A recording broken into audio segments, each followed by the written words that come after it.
그 다음 399페이지 테마 2번을 봅시다. 유치권의 성립. 320조. 유치권은 어떤 물건과 관련해서 피담보 채권이 있고, 자, 피담보 채권은 항상 있어야 되죠. 담보 물건이니까. 유치권 성립의 요건으로는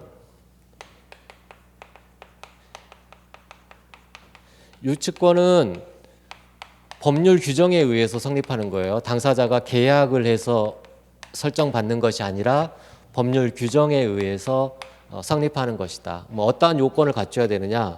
일단 담보 물건이니까 피담보 채권이 있어야 돼요. 피담보 채권이 존재하고, 그리고 담보 물건이란 말이에요. 담보 물건.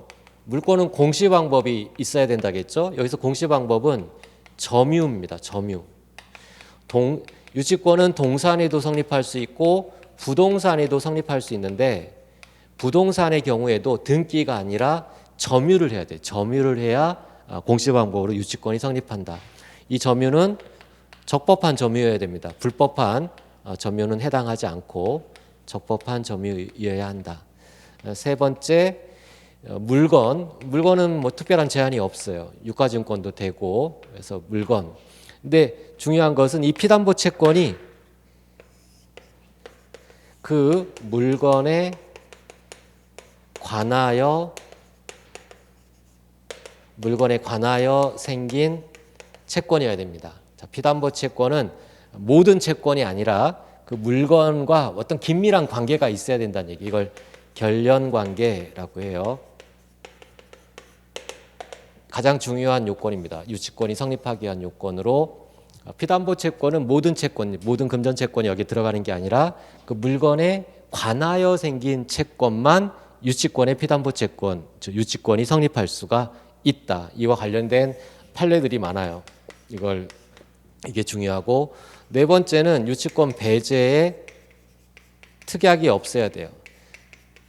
물건이지만 당사자가 특약으로 유치권 성립하지 않는 걸로 하자, 그렇게 할 수 있다는 얘기예요. 배제 특약이 없을 것. 그리고 더 나아가서 이 피담보 채권은 변제기에 도래해야 됩니다. 이것도 상당히 특이한 내용이에요. 그러니까 유치권은 법정 담보 물건이다 보니까 그 성립 요건이 상당히 까다로워요. 까다로운 내용이, 첫 번째, 피담보 채권은 결련 관계가 있어야 된다. 물건과의 결련 관계. 그 물건에 관하여 생긴 채권이어야 된다. 배제 특약이 없어야 된다. 더 나아가서 이 피담보 채권은 변제기에 도래해야 된다. 다른 담보 물건에서는 이 변제기 도래, 피담보 채권의 변제기 도래는 성립 요건이 아닙니다. 은행에서 돈 빌려줄 때, 저당권 설정할 때 아직 변제기 도래하지 않아도 저당권 성립하잖아요. 즉 다른 담보 물건에 있어서 변제기 도래는 성립 요건이 아니라 경매를 하기 위한 실행 요건이에요. 담보권을 실행하기 위한 요건. 그런데 유치권 같은 경우는 성립 요건이라는 이야기예요. 자, 의 부분의 320조를 봅시다. 타인의 물건이나 유가증권을 점유의 동그라미, 공시 방법이 점유라겠습니다. 점유한 자는 그 물건이나 유가증권에 관하여 생긴 채권, 거기 밑줄, 즉 물건과의 결련 관계가 있어야 되고, 변제기에도 있어야 된다. 변제기에 있는 경우 자신이 그 변제를 받을 때까지 물건을 유치할 권리, 우선 변제 받을 권리가 아니라 누군가 돈을 갚을 때까지 꾹 가지고 안 놓을 수 있는 권리, 유치할 권리가 있다. 따라서 유치권 자체는 우선 변제권이 없지만 양가로 2번의 셋째 줄, 다른 채권자보다 사실상의 밑줄, 사실상 우선 변제 받을 수 있는 힘이 인정이 된다. 넘겨보시면 담보 물건이니까 담보 물건으로서의 성질이 인정이 된다. 그래서 400페이지에 동그라미 1, 부종성, 수반성, 불가분성은 인정되지만 동그라미 3번에 우선 변제권, 이건 없어요. 우선 변제적 효력은 인정되지 않는다. 법률상 우선 변제적 효력은 없다. 그 다음 401페이지에 유치권의 성립 요건. 유치권의 객체는 물건이나 타인의 물건이나 유가증권입니다. 특별히 설명할 게 없고, 양가로 2에 공시 방법으로서는 점유를 해야 되는데 점유는 적법한 점유여야 된다겠어요. 불법한 점유는 포함되지 않는다. 넘겨보시면 402페이지에 목차 3번에 피담보 채권은 목적물과 결령 관계가 있어야 된다. 법조문에 있는 표현은 그 물건에 관하여 생긴 채권이어야 한다. 자, 물건에 관하여 생긴 채권인지를 판단하는 기준은 두 가지 중에 하나를 충족해야 돼요. 이원설이라고 합니다. 두 가지 중에 하나. 첫 번째는 양가로 1번에 있는 그 목적물 자체로부터 채권이 발생했을 것. 두 번째는 403페이지 양가로 2에 목적물 반환 청구권과 동일한 법률 관계로부터 발생한 경우. 둘 중에 하나입니다. 근데 이 중에 판례가 집중되어 있는 것은 양가로 1번이에요. 대표적인 게 공사대금이죠.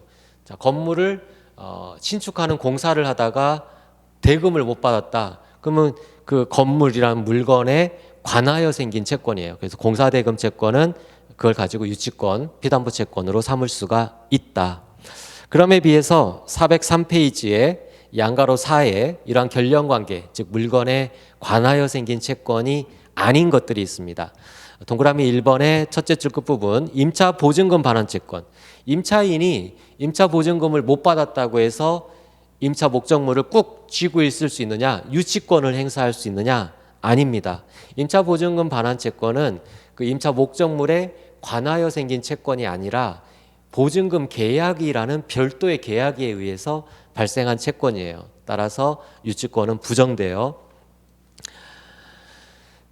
그리고 동그라미 4번에 보시면 부동산 매도인이 매매대금의 밑줄. 자, 매매대금을 다 못 받았다라고 해서 유치권을 행사할 수 있느냐? 아닙니다. 역시 매매대금도 그 매매 목적물에 관하여 생긴 채권이 아니라 그 목적물 자체로부터 직접 발생한 채권이 아니라 별도의 매매 계약이라는 별도의 계약에 의해서 발생한 채권이기 때문에 유치권의 주장 인정되지 않아요.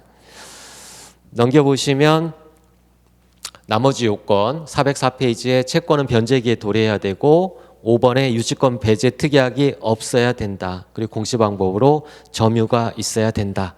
자, 이런 요건을 갖추면